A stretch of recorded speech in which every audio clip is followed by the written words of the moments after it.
Anyone can make a mistake on a cruise, but no one wants to make a mistake that could cost them thousands of dollars. A costly mistake like that has a deeper effect than simply a lesson learned, and it can truly ruin your vacation.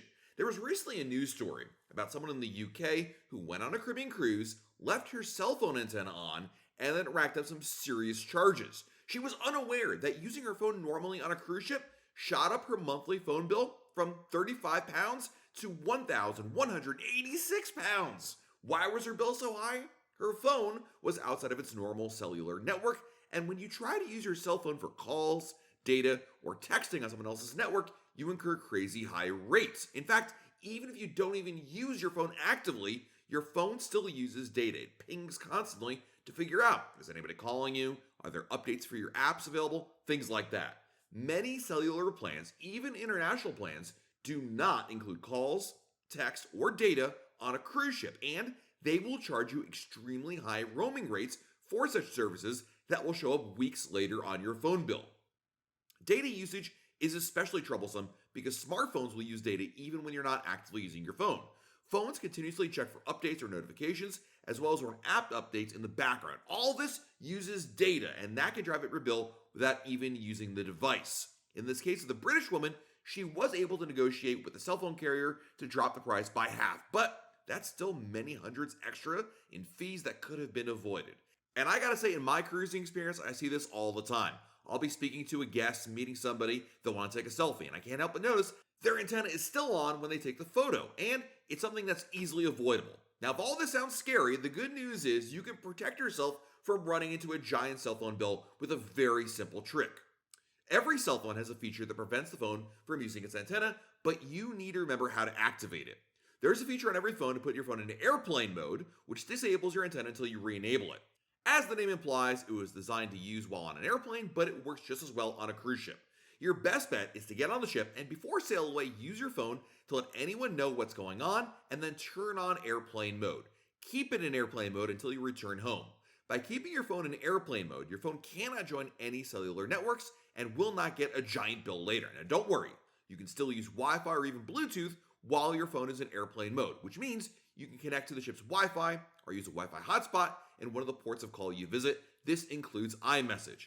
Now some cruisers will tell you turning data roaming off as a feature in your phone, but that requires a little more digging into your phone settings, and it just isn't as simple to enable or re-enable as airplane mode. The easiest way to turn on airplane mode with an iPhone is to simply swipe up. Swipe down from the top right corner of your screen to bring up the control center. Then tap the airplane mode button, which looks like an airplane. To turn it off later, just follow the same steps and click the airplane button again. If you want to enable Wi-Fi or Bluetooth while your phone is in airplane mode, just swipe up from the bottom once again. Tap the Wi-Fi button to enable Wi-Fi or the Bluetooth button to enable Bluetooth. If you have an Android phone, the easiest way to activate airplane mode is similar to an iPhone. Swipe down from the top of your home screen and then click the airplane mode button, which again looks like an airplane. But what if you want to still be able to call and text friends and family but without a giant bill? The best strategy is to buy a Royal Caribbean VOOM Wi-Fi package for your cruise and then use a feature known as Wi-Fi calling.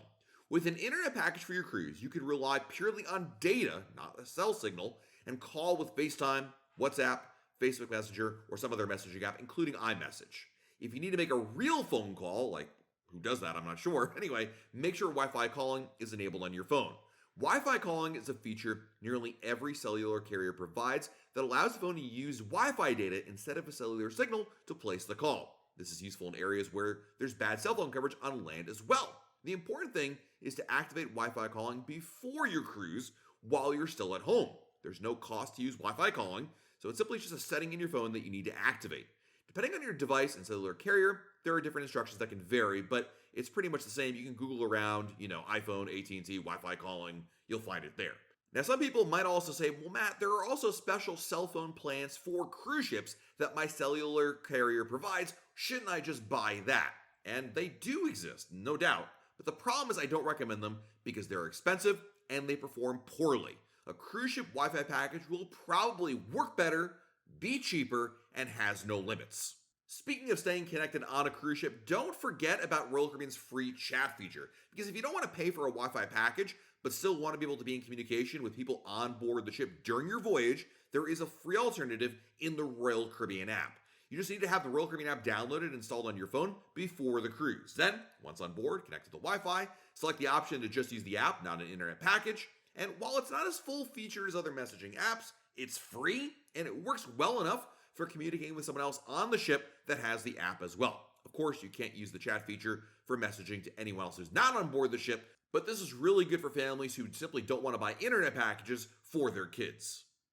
The most important thing to remember, no matter if you're going to use your phone or not, is when you get on your cruise, turn your phone into airplane mode. Certainly you can turn it off. I think that's a little extreme because I think most people want to use their phone for other features like, Facebook and being able to take photos and whatnot. But put your phone into airplane mode, and that way you won't have to worry about incurring a giant bill later on.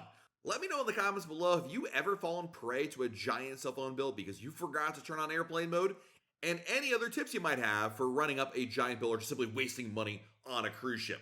While you're down below our video, please hit the like button and subscribe to our channel. Better yet, turn on notifications. That way, YouTube lets you know of a brand new video to share. This has been Matt from RoyalCaribbeanBlog.com, and we'll talk again real soon.